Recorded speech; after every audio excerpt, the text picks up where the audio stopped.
I hope that the informational field is quite clear about the situation on the Crimean Peninsula, and on the 9th year of the war in Ukraine, there's less and less doubt among the countries that are far away from Ukraine in the real situation on the Crimean Peninsula. We'll talk about it a little later, but now I want to ask you about the main points that we discuss each year. For example, the declarations after the summit took place. Each year we talk about this. But on the other hand, we understand that there are I would say public and not public activities. So this is public activities, as long as the office activities, representation, co-working and so on. But what's left behind the curtains? Can you tell us more detail what's going on between summits in August since 2020? Mm-hmm. Indeed, summits are very bright spots, I would say, when it comes to the history of the Crimea Platform Initiative, but that's not the only one thing that happens. So first of all, after the first Crimea Platform Summit in 2021, the Office of the Crimea Platform was established by the order of the President of Ukraine, Volodymyr Zelensky, and that's the institution that I represent here. And I think that some of the work that we've been doing will be reflected, and actually was reflected already within the third Crimea Platform Summit. And this work is related to developing the strategies on the reintegration of Crimea. That sounds maybe complicated, but what it means is that we're getting prepared to the next day after the deoccupation of Crimea. And I should say that may sound paradoxically, but I should say that there are now much more people who see the occupation of Crimea as something that might happen soon. There are much more people who believe in that it was prior to the full-scale invasion of Russia, or I would say prior to the very brave resistance to this full-scale invasion. So now, I mean, I understand that Crimea is overshadowed by the other events going on the mainland Ukraine, but still Crimea is much more in the news, is being discussed in the international media, like in other countries, etc. So that's why we're getting prepared to the occupation. And there are tons and tons of issues that we need to resolve once Crimea is deoccupied. So how do we administer that territory right after the occupation? So Crimea has been occupied for 10 years. This case is much more complicated than other territories that might have been occupied for like 1 year or 1.5 years, etc. And we know that there are lots of problems in the deoccupied territories. In Crimea, we will have even more problems. The problem of colonization that I mentioned, it means that not less than 500,000 of Russian citizens were transferred to Crimea illegally, and they stayed there illegally. And we have somehow to resolve this issue, because we cannot let them stay in Crimea because they stay there illegally. So we have to somehow resolve this issue. We have to resolve tons of issues, like with the private property, with the court cases, with the court decisions that were issued by the occupying courts. So there's a bunch of issues that we try to resolve, and we drafted the strategy jointly with the experts. So how do we deal with all those issues? But on the other side, and that is the priority for Volodymyr Zelensky actually, is that we need to, and we already have developed the vision of the future of Crimea. So, meaning that we have to show to our citizens in Crimea who stayed there, but also those who fled as IDPs or refugees, how the future of Crimea will look like. So how Crimea will look like, because honestly, nobody wants to go back to Crimea of 2013. Honestly, that wasn't like the super successful story. So we want to create something new, something open to the world, something connected to mainland Ukraine, but also to the civilized world. Not with a carriage bridge connected to Russia, but with something connected to the European countries, to the Mediterranean. Crimea has, throughout its history, before the Russian occupation, before Russia annexed Crimea for the first time, it was really like a melting pot of the Black Sea region. it was super connected to Mediterranean, with Italians being there, you know, with like other nations being there, with the Greek culture that was there. Chersonesos is a famous place where you can see this Greek. So it was a part in Mediterranean. It was a part of the something that we might call global south now, with its connection to Turkey and with the Crimean Tatar Khanate that existed there for more than 300 years, actually.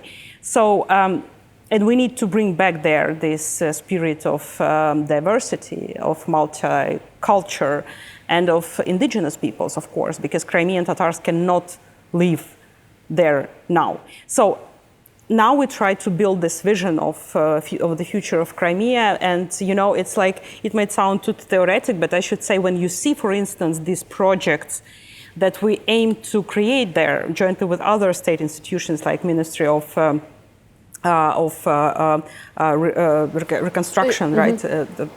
Mr. Kubrakov and his team, Mr. Fedorov and his team. So we see these pictures like literally constructed in the virtual world, but that show how Crimea will look like.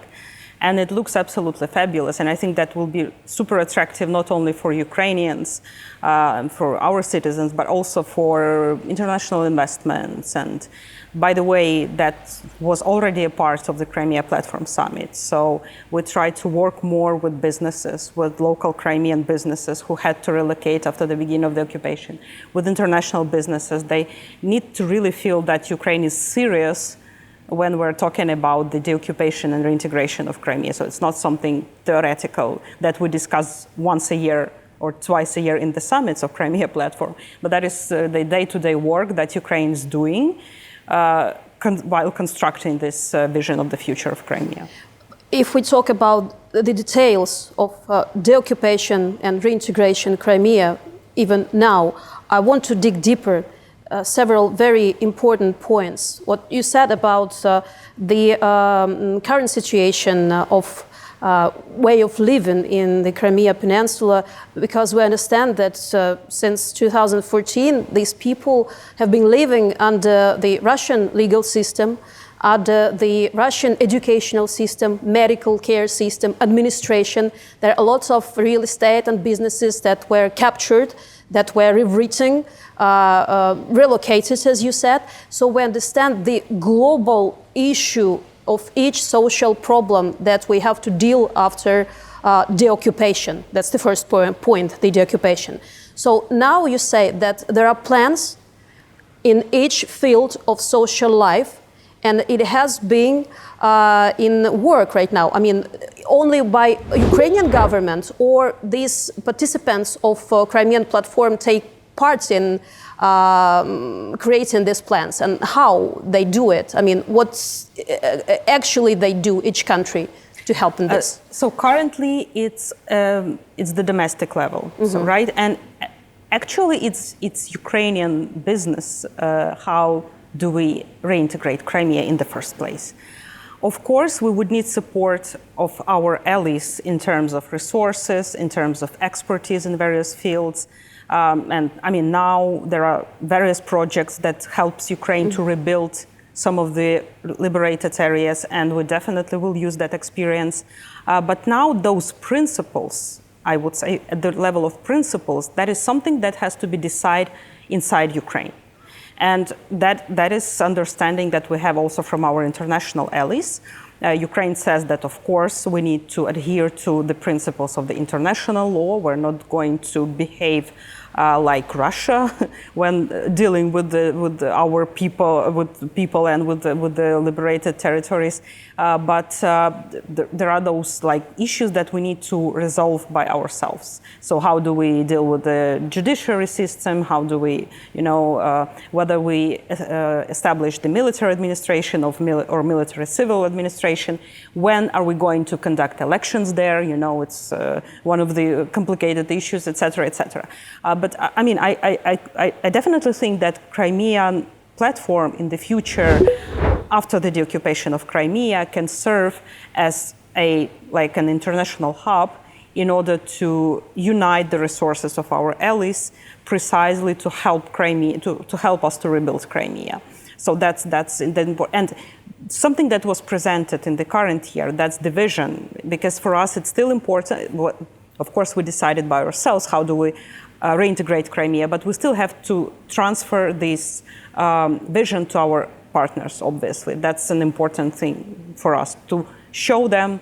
And of course, in the future, it's important because we want, and that's the will of President of Ukraine, to engage potential big international companies, large players, right now, to sign memorandums of understanding with them for the future, that in the future those companies are interested in working in Crimea, that they're ready to come there, like big hotel like networks and et cetera, so that's part of the strategy, also to show to our citizens in Crimea that yes, you will have like a job to do, like after Ukraine deoccupy Crimea, because of course Russia pays lots of attention and lots of effort, puts lots of efforts in order to promote this false idea that if Ukraine goes back to Crimea, that will be a disaster, there will be, ethnic cleansing or whatever. They are really masters in spreading the lies, we know that. So that's an important thing to overcome these lies and to show to our citizens that Crimea, like Ukraine will bring not just peace to Crimea, but prosperity.